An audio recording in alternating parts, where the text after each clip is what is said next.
오늘 말씀의 제목은 제물로 드려질 준비입니다. 어제 우리는 계속해서 이런 말씀을 나눴습니다. 하나님께서는 우리를 당신의 종으로 부르셨습니다. 복음을 위해 우리를 구별되게 만드셨습니다. 거기에는 이런 의미가 포함되어 있다 했습니다. 이런 의미를 담고 있다 했습니다. 하나님께서는 자기를 기쁘시게 하기 위해 우리를 찢겨진 빵과 부어진 포도주로 만드실 계획을 갖고 계시다는 사실입니다.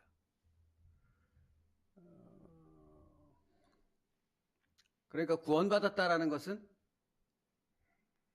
더 이상 내 뜻대로 살지 않고 하나님의 뜻대로 하나님의 영광을 위해 우리가 그리스도인으로 하나님의 자녀로 살아간다라는 것은 찢겨진 빵과 부어진 포도주로 만드시는 하나님의 계획을 우리 삶 속에서 경험하게 되어진다. 그런 의미를 담고 있다고요. 나의 고집스러움은 깨어지고 나의 계획은 무너질 것이며 하나님의 놀라운 계획이 나의 삶을 통해 이루어지는 것을 우리는 보게 된다는 사실입니다.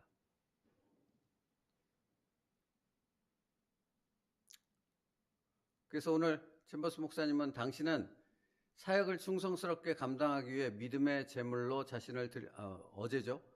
당신은 사역을 충성스럽게 감당하기 위해 믿음의 제물로 자신을 드릴 수 있습니까? 당신의 생명의 피를 다른 사람의 믿음을 위한 전제로 부을 수 있느냐는 것입니다. 영웅심에 빠져 외로운 길을 걷는 것과 하나님에 의해 정해진 삶을 살기 위해 다른 사람의 신발털이개가 되는 것은 완전히 다릅니다. 하나님께서 남에게 천시받고 낮아지는 비결을 가르치신다면 당신은 그 가르침대로 받쳐질 준비가 되어 있습니까? 여러분, 이 표현들 속에 담겨있는 의미는 딱 한 가지입니다. 내 뜻이 아니라 하나님의 뜻대로 하나님의 계획이 내 인생 가운데서 이루어지는 것을 내가 보게 되어지는데, 그것을 내가 보고 경험하게 되어졌을 때, 내 삶에서 그 일들이 이루어질 때 그로 인하여 내가 불평과 원망과 시험에 드는 일로 빠지지 않을 수 있겠느냐라는 겁니다. 다른 표현으로요, 그런 일들이 복음을 전하는 하나님의 종으로서의 삶, 그래서 찢겨진 빵과 부어진 포도주의 삶으로 하나님이 우리를 이끄실 때 우리가 그것에 하나님의 뜻에 맞추어 우리를 온전히 의탁하며 아멘 할렐루야로 하나님께 화답할 수 있는 자가 될 수 있느냐. 이 물음을 계속해서 우리에게 던지고 있는 것입니다. 이것이 왜 중요한가? 여러분, 그리스도인이 되어졌다라는 의미는 이제 내 삶의 주도권이, 내 삶의 모든 것이 하나님의 손에 있다. 내 인생의 주인은 하나님이시다. 거기에 담겨있는 의미가 이 의미이기 때문에 그렇습니다. 근데 많은 교회에 다니는 사람들이 여기서 넘어진다고요. 그것도 한 번 넘어지는 게 아니라 수없이 넘어지는 일을 반복한다는 것입니다. 근데 왜 넘어지는가? 거기에 근본적인 원인은 어디에 있는가? 그리스도인이 되었다라는 것에 담겨 있는, 그러니까 하나님께서 우리의 삶을 어떤 목적과 어떤 방향으로 이끄시는가 하는 부분을 도대체가 알려고 하지 않기 때문에 자기가 생각했던 그리스도인의 삶, 자기가 생각했던 복과 어떤 성공과 형통을 누리게 되는 그런 삶이 아니라 전혀 다른 삶, 다른 사람의 신발털이개가 되어지고 찢겨진 빵과 포도주가 되어지고 다른 사람을 섬기되 자기는 전혀 그 섬김에 대한 영광과 칭찬과 돌아오는 것이 아무것도 없음에도 불구하고 그 길을 계속해서 걸어가야 하는 삶을 살아갈 때, 여러분, 많은 교인들이 거기에 있어서 도대체 이것이 무엇인가를 알지 못함으로 넘어지고 시험에 들고 또 넘어진 일을 반복하게 되어진다라는 것이에요. 그래서 불평과 원망이 멈추지 않고 끊임없이 시험에 드는 것입니다. 그 이유는 자기가 그리스도인이 되어졌다라는 것, 하나님께서 나를 구원하셨다라는 것에 담겨있는 의미가 무엇인지를 전혀 알려고 하지 않기 때문이라 하는 것입니다. 여러분, 그러니까 사실은 말씀을 왜 읽어야 됩니까? 말씀을 왜 묵상해야 됩니까? 성령의 인도하심을, 다시 말하면 성령님을 알고 그 성령님의 인도하심을 훈련해야 되는 삶을 왜 살아야 됩니까? 그렇지 않고서는 그리스도인으로 살아갈 수 없거든요. 그리스도인으로 살아간다는 그 의미에 담겨 있는 것을 전혀 알지 못하는 무지한 인생밖에는, 무지한 그리스도인밖에는 될 수 없기 때문에 그렇습니다. 그래서 어제 챔버스 목사님이 그런 사람들은 이렇게 말한다고 이렇게 표현했었죠. 나는 아직 나 자신을 다 드릴 수 없어요. 그리스도인이 되었다는 것의 의미를 알지 못하면 나는 아직 나 자신을 드릴 수 없어요 라고 말한다고요. 하나님께. 내가 무엇을 해야 하는지 하나님께서 결정하시는 것을 원하지 않아요.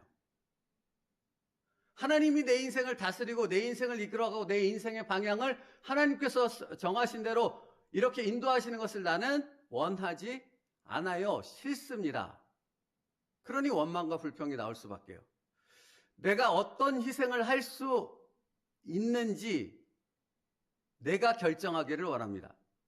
사람들이 잘했다고 말했으면 좋겠어요. 참 챔버스 목사님이 탁월하다고 생각하는 부분이 이런 부분이라고 했잖아요. 아주 정확히 표현하시는 것 같아요. 정말. 하나님이 원하시는 대로 가기 싫습니다. 그런데 다른 사람들이 나에 대해서 칭찬하고 좋게 여기고 다른 사람들이 이해될 수 있는 어떤 그런 이 세상적인 범주 안에서 살아가는 것을 나는 원합니다. 근데 여러분, 그런 삶은 그리스도인의 삶이 아니라고요. 새로운 피조물로서 살아가는 삶이 아니라고요. 이런 사람들의 생각은 그래서 온통 세상과 자기 자신에게 관심이 모두 쏠려 있습니다. 하나님 나라와 하나님의 계획에는 아무런 관심이 없지요. 그래서 오늘 챔버스 목사님은 동일하게 이런 말씀을 이어서 하세요. 전제로 드려질 준비가 되어 있습니다. 이는 감상이 아니라 의지의 문제입니다. 하나님께 당신이 전제로 드려질 준비가 되어 있다고 말씀하십시오 라고 말해요. 그러니까 여러분, 이 말은 늘 말씀드리지만 당신의 의지가 중요합니다. 당신의 의지로서 모든 것을 할 수 있습니다. 이 얘기를 하고 있는 것이 아니에요. 의지가 중요하다고 말하고 있는 것이 아니라고요. 당신이 하나님의 뜻을 알고 하나님이 당신을 구원하신 그 목적이 무엇인가를 알게 되어졌을 때 당신은 하나님께 당신의 의지적 항복을 도구로 내어드리는, 온전히 당신의 삶을 의탁하는 그 순종의 길로 나아갈 수 있고, 당신의 그 순종이 있을 때 비로소 성령 하나님께서는 당신을 들어서 복음의 역사가 일어나는, 성령의 열매를 맺게 되어지는 놀라운 일들을 행하실 수 있다고 말하는 것입니다. 그러니까 여러분, 이게 같은 맥락이에요. 요단강에 발을 들이라고 말하지요. 요단강에 한 발을 들이라고, 마치 제사장이 법궤를 쥐고 첫 발을 내디드라고 말하잖아요. 그 첫 발을 내딛는다는 것이 이 의미인 겁니다. 우리가 첫 발을 내딛었을 때 그 다음은 누가 모든 것을 하십니까? 그게 그리스도인의 인생입니다.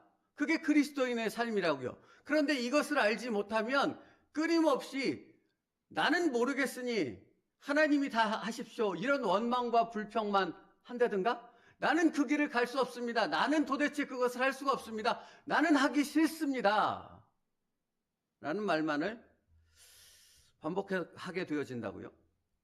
그래서 그 다음에 챔버스 목사님이 이런 말을 해요. 내가 하나님께 전제로 드릴 준비가 되어 있습니다 라고 고백했을 때 그 다음에 어떤 일들이 일어나는가를 얘기해요. 어떤 결과가 발생하든 상관하지 마십시오. 그러면 하나님께서 어떤 상황을 선택하시든 이제는 작은 불평도 생기지 않을 것입니다. 여러분, 이 말 속에는 무슨 말이에요? 내가 요단강에 발을 내딛고 그 첫 발을 내디디면 그 다음부터는 환난과 풍파가 없어요? 핍박이 없어요? 그렇지 않다고요. 내가 이해할 수 없는 상황이 안 벌어지냐고요. 여러분이 순종하면, 예배를 잘 드리면, 하나님의 말씀을 백독씩 하고 그러면 여러분의 삶 가운데서 좋은 일만, 형통하는 일만 이렇게 생겨지던가요? 그렇지 않다고요. 그렇지 않다고 성경은 말한다고요. 내가 하나님께 전제로 부어드릴 준비가 되었습니다라고 고백했을 때 그 다음에는 어떤 일들, 수없이 많은 더 험악하고 엄청난 일들이 내 삶 가운데 휘몰아 닥친다고요. 마치 사도 바울이 로마를 향해 들어가는데 로마에 뭐하러 들어가요?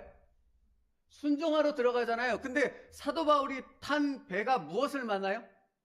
유라굴로라는 광풍을 만나서 모든 배에 있는 짐을 다 내버리고 먹을 것까지 그냥 다 버리는 상황까지 벌어지는 엄청나게 힘든 상황이 그에게 휘몰아 닥친다라는 거예요. 그죠? 근데 사도 바울은 그 상황 가운데서 원망과 불평이나 시험에 들지 않았다라는 거예요. 왜 그렇죠? 하나님께 자신을 전제로 부어 드리기로 결단했기 때문에 그렇습니다. 그러니까 여기서부터 전혀 다른 그리스도인의 삶이 나오게 되는 거라고요. 챔버스 목사님도 뒤에 말하는데 그리스도인의 삶의 전혀 다름은 이런 다름을 얘기하는 것이지 내가 뭔가를 거룩한 척, 내가 뭔가 예배드리는 척, 뭔가 하는 척해서 거룩함이 내 안에서 나타나서 풍겨지는 것이 아니라고요. 예수 그리스도의 향기는 나를 전제로 하나님 앞에 내어드리는 그 고백과 함께 하나님이 내 삶을 보듬어 안고 하나님의 뜻을 이루어가는 삶으로 성령 하나님께서 이끌어 가실 때 그때서 비로소 내 삶 속에서 나를 통해서 예수 그리스도의 향기가 퍼져나가는 놀라운 역사를 우리는 경험하게 되어진다고요. 그러니까 여러분, 그때 가장 놀라게 되는 사람은 누구라고요? 나라고요. 내가 이렇게 하나님 앞에 쓰임 받을 수 있는 거야? 나를 통해 하나님이 이런 엄청난 일을 행하실 수 있는 거야?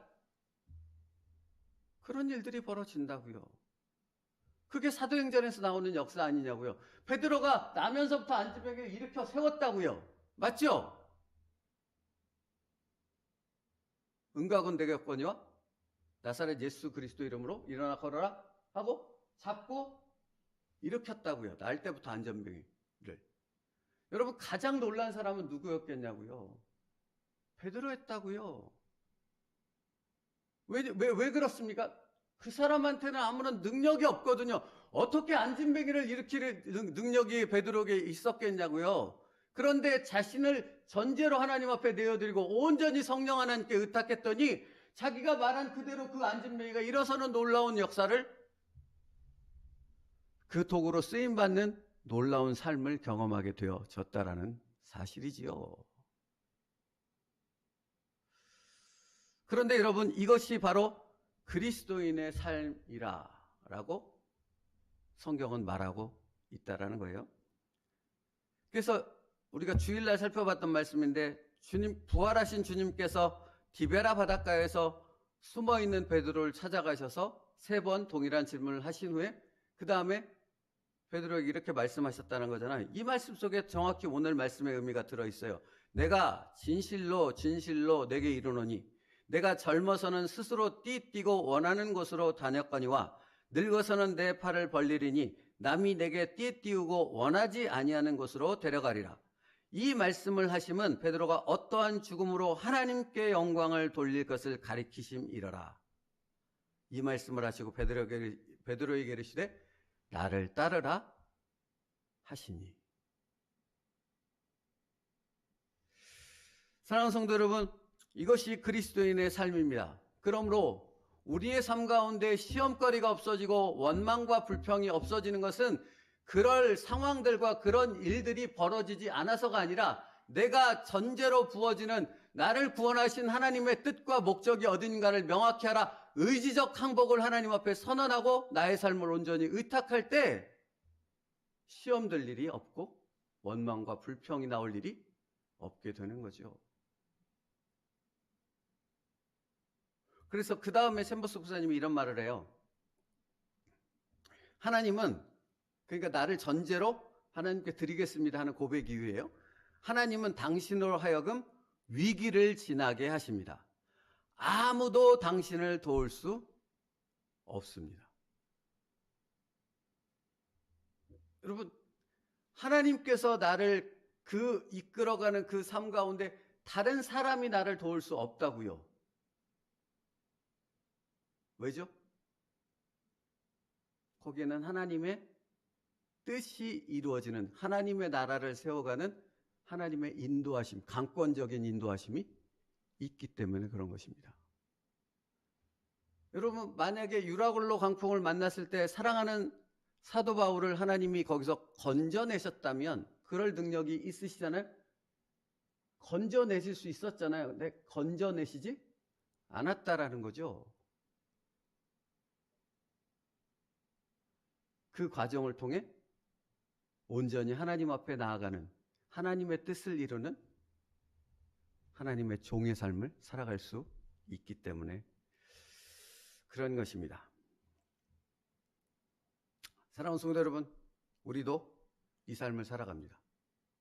우리가 가는 길도 이와 같습니다.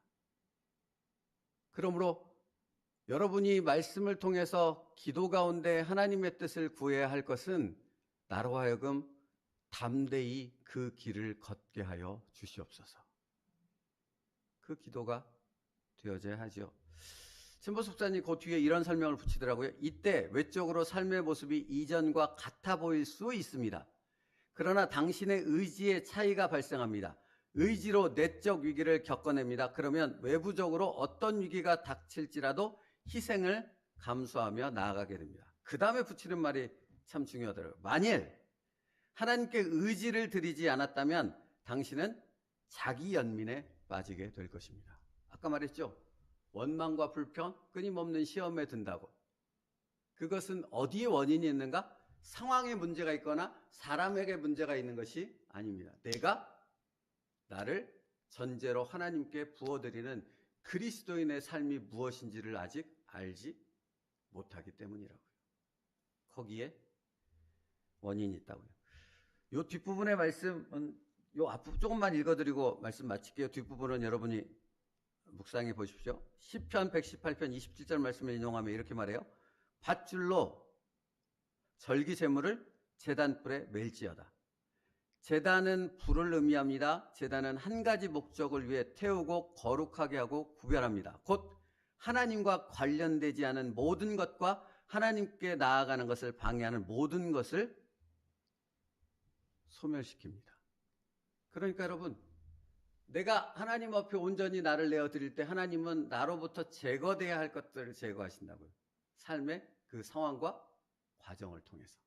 그리고 온전히 하나님께 드려지는 하나님의 복음의 도구로 우리를 사용하신다라는 것입니다. 말씀 마치겠습니다. 이는 오늘 말씀, 이번 주 계속되는 말씀은 그냥 귀로 듣고 이해했어로 끝나면 당신은 영원히 복음을 모르는 사람으로 남아 있을 것입니다. 여러분이 오늘 말씀 가운데서, 어제 말씀 가운데서 무언가가 들려졌다면 여러분은 그것을 붙잡고 하나님 앞에서 씨름해야 됩니다. 어떤 목적을 가지고? 나를 구원하신 하나님의 구원의 목적과 방향이 어디 있는가? 그리고 그것을 말씀을 통해 깨닫게 되어졌을 때 여러분의 삶 가운데 나타나는 변화가 이것이라고 첨보스 목사님 말합니다. 원망과 불평이 사라집니다.